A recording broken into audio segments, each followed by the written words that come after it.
Amazonski pragozd ni last Brazilije, kot si predstavlja tamkajšnji voditelj Bolsonaro, ampak so pljuča sveta. Amazonski pragozd namreč proizvede 20% vsega svetovnega kisika, zadržuje kar 90 do 140 milijonov ton CO2 in je dom kar eni od 10 svetovnih živalskih ali rastlinskih vrst. Skratka, škoda, ki tam nastaja zaradi požarov, ki jih sprožajo po večini kmetje, da pridobivajo zemljišča za govedorejo in gojenje soje, je nepopravljiva. Na to so se številne države po svetu že odzvale in tudi v Evropi.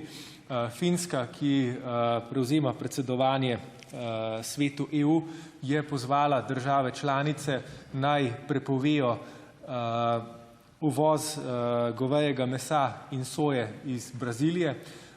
Avstrija pa je nedavno napovedala, da bo glasovala proti sporazumu med EU-jem in Mercosurjem, se pravi južnoameriškimi državami, ravno zaradi problema uničevanja Amazonije. To je nekaj, kar lahko naredi tudi Slovenija, se pravi sprejme tako finsko kot avstrijsko pobudo, in to je način, kako režimu Bolsonara, skrajno desničarskega voditelja Brazilije, pokažemo, da se z njegovo politiko ne strinjamo in da je za Evropo nesprejemljiva. Brazilija je namreč od teh panog odvisna. Kar 20% njenega BDP-ja namreč predstavlja izvoz govejega mesa, ki pokriva kar 1/4 svetovnega trga. In to je način, kako se lahko požiganju amazonskega pragozda, na katerega se trenutno brazilsko vodstvo gladko požvižga, odzovemo.